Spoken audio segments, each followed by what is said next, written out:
Yeah, that's how I'm starting this review. Hell yes, because I'm so glad this movie finally came out. Like, after so many months of hype and build up and early reviews and festivals and all that other stuff, it finally came out. Not to mention, it got a limited theatrical release. The only other Netflix movie to get a theatrical release so far is K-pop Demon Hunters. Do you know how crazy that is to say? And what a coincidence that they both turn out to be some of the best movies of the year. Because, oh my goodness, like, usually I get very nervous hearing overhype and overpraise from a grand majority of people that get to see it early or in theaters or etc., etc., etc. But this time, the overhype actually lived up to the final product, if not surpassed it in some ways. Like, holy crap, guys, I don't even know where to begin with this one. Heck, I was half tempted to just shoehorn this in as like a late 31 Days of Horror entry and put this all in black and white because this is such a classic monster movie. But no, we're gonna keep it in color, and since October is over, yeah, that probably would have been really stupid on my end to try to jam it into Monster Mania. But holy crap, am I glad I finally saw this movie because it's a masterpiece.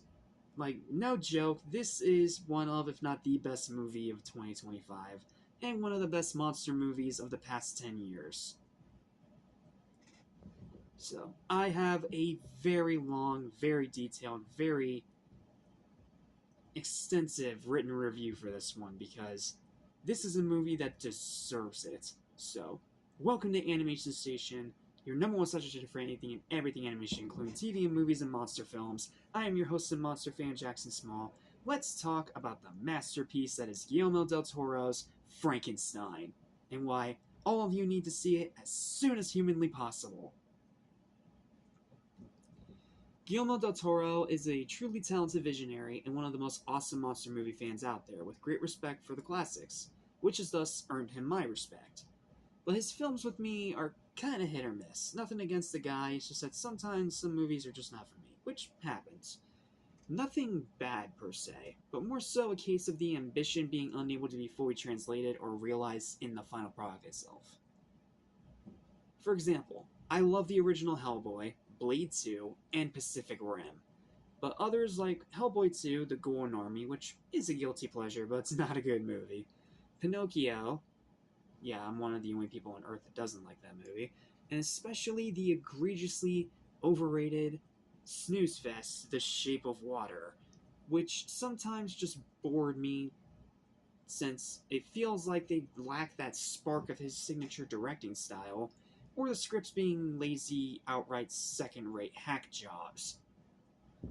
And then there's the numerous movies he's backed out of, like Scary Stories to Tell in the Dark, that suffered tremendously without him guiding the way, and the actual directors failing miserably to replicate his style. Yes, Scary Stories is not a bad movie, but it's a bad adaptation of those books. Like, imagine how much great that movie would have been, how much greater that film would have been. Sorry, I can't talk. How much greater that movie would have been if Del Toro was behind it and they stuck closer to the book rather than just this other weird nonsense. Like, I'm just saying, it would have been so much better. However, when it comes to Frankenstein, this is one that I had nothing but faith in from the very get-go. Del Toro has always cited this classic tale, both the book and the original 1931 movie with Boris Karloff, as one of his biggest inspirations for being a monster movie fan and for being a filmmaker. So he was the perfect choice to make a new take on it that explored the original source material's deep roots of humanity and tragedy. Not to mention a very stacked cast to help him bring it all to life, including Mia Goth. Yes, she's back again, despite literally us just seeing her last year in Nosferatu. Crazy how that happens, right? So needless to say, this was one of my most anticipated movies of the year, and a lot like one of my other personal favorites of the year, K-pop Demon Hunters, it got a limited theatrical release, which is still so surprising after Netflix being anti-theater for so long. and AMC's whole beef with Netflix that thankfully KPDH has seemed to have squashed. And yes, I'm still kicking myself for not seeing it in theaters last month, especially after the overwhelming high praise that followed shortly after from every critic on the internet. But today, I finally got to sit down and see Del Toro's new vision of this classic tragic horror story, as in I saw it 2 days ago. And the praise was very well deserved. Frankenstein is an absolute masterpiece of tragedy and horror. Possibly my new favorite of his work and easily among the best movies of the year, if not the best movie of the year. Because I'm going to tell you right now, it's one of those movies that breaks the scale because it's so good. Acting is spectacular, especially, apologies if I butcher your name, Jacob Elordi as arguably the best version of the monster since Boris Karloff. Elordi is fucking incredible as the monster in this movie, especially when the movie later focuses specifically on him. He owns the role. Like, he is incredible. It may go down as the best role of his career. And Oscar Isaac, good old Moon Knight, as one of the most monstrous versions of Victor Frankenstein we've seen since the Hammer movies' Peter Cushing. Which, if you know monster movies, that's very high praise, because Peter Cushing was amazing as this more evil version of Victor Frankenstein. Oscar Isaac is almost just as evil, but he also carries that tragedy that was so prevalent in the book, in the actual character. That's another thing I love about this movie. It is arguably the most accurate adaptation of the book that we have ever gotten. Like, no offense to the 1931 movie, love that movie. If you saw my review of it literally last month, you know I love that movie. But this is much more accurate to the actual book and the source material in terms of what happens. Even though they do still play around with it a little bit, it is still Del Toro. But it's closer. Set design is absolutely magnificent with so much attention to detail, especially the laboratory in this version. Holy shit, the laboratory in this version is amazing. And you actually see it built brick by brick, stone by stone, coil by coil. Like, it's so fucking cool to see that in a movie in 2025 when people just want to CGI all that shit. Like, that is practical attention to detail, and it is fucking glorious. The script is one of Del Toro's strongest, with so many great lines all throughout. I love the dialogue in this movie. Like, not only because it fits the tone so well, not only because it fits the characters so well, but also because some of them are just really fucking good lines. Like, so many good lines. Yes, there are some that are lifted from the original movie and from the book, but the original stuff in here is excellent. The script is one of Del Toro's strongest, with so many great. I'm repeating myself. I'm sorry. The pacing is a slow burn, but never boring. This movie is slow, but it's not to the point of being torturous.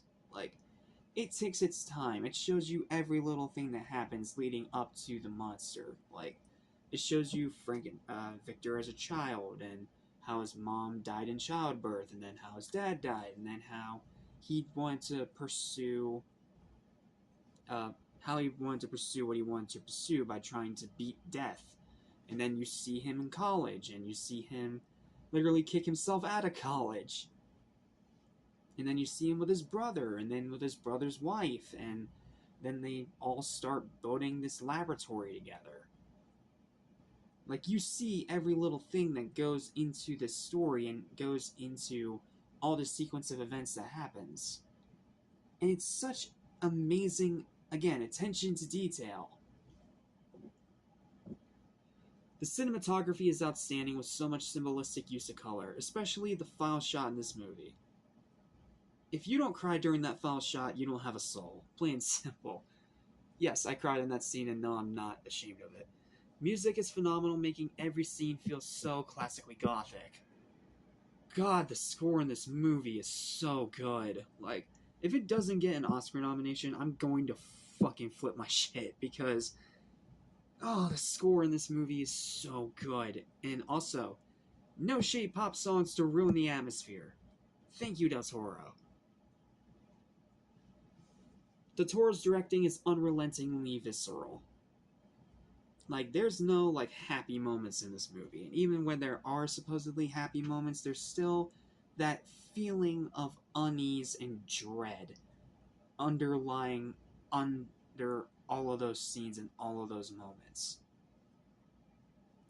It is so good. And Del Toro does a great job at being so brutal and visceral with his directing and his depiction of these characters. The second half is downright breathtaking. I'm not going to say why because it's a gigantic spoiler, but all I'm going to say is that it is a perspective shift and it will glue you to your screen. That is all I'm going to say. The tone is dreary and tragic in all the best of ways. Again, like even in the happy scenes, you still feel that uneasy, dreary tone.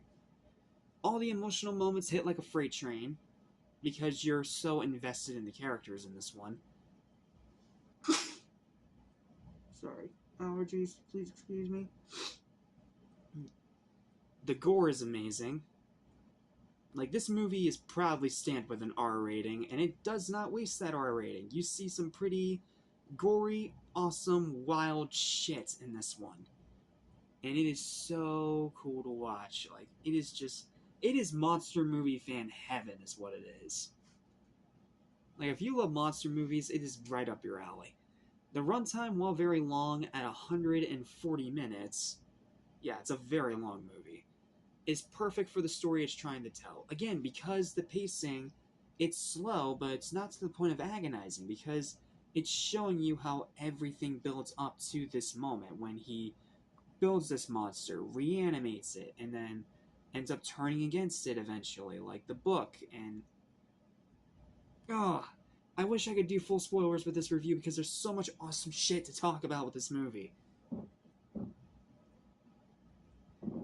The storytelling is phenomenal as it both stays true to the material while also having Del Toro's signature style that spins it into a wildly unpredictable direction.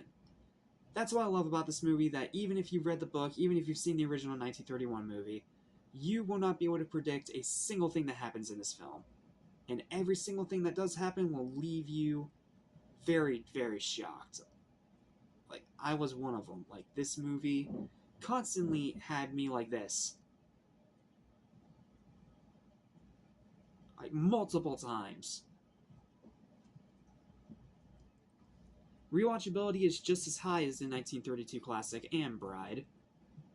Like, I can see this movie being just as rewatchable as those two, if not even more in some cases, because it's such a well-crafted story. And this is going to sound like a weird comparison, but if you've seen this other movie, then you will understand where I come from with this.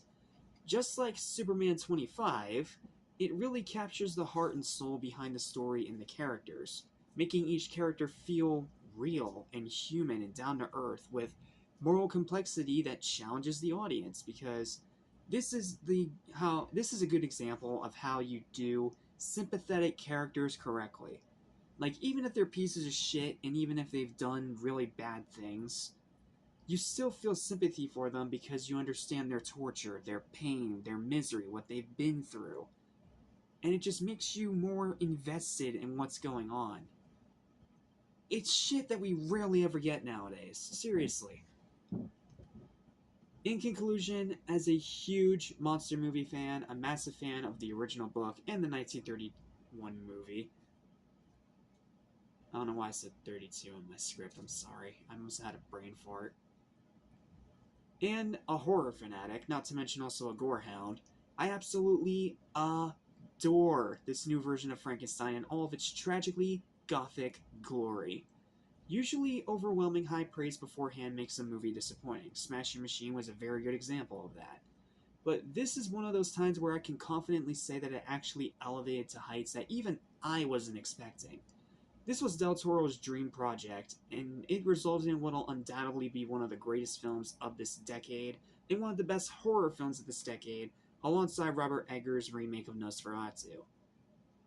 Adult, gory, emotional, dark, intense, dreary, and magnificently crafted, This is one monster movie that no doubt Mary Shelley and James Whale would be immensely proud of if they were still with us today and could see it for themselves. Highest recommendation possible, and I will absolutely fucking riot if it doesn't get the Oscar considerations rightfully has earned. Like with Shape of Water, did not earn that. Like, those Oscar nominations just felt out of obligation. This, it needs all the award nominations. It needs all the accolades. Like, because it is such a masterpiece of film, and it's such a uniquely original film that we don't get very often anymore. We very, we very rarely ever get creative, original, unique shit like this. And we need more of it. That's why I love K-pop Demon Hunters so much, because it is so original while also taking elements of things we've seen before. This is also like that, but in a very different and unique way. So yeah, if this being a nearly 20-minute long review didn't already convince you to go watch this movie, I don't know what else will. Aside from maybe my final verdict. And I said right up front, it breaks the scale. It breaks the scale to a bafflingly crazy degree. To a score that I have not given to a movie in a hot minute. Heck, I don't think I've even given one of these out this year. I don't think.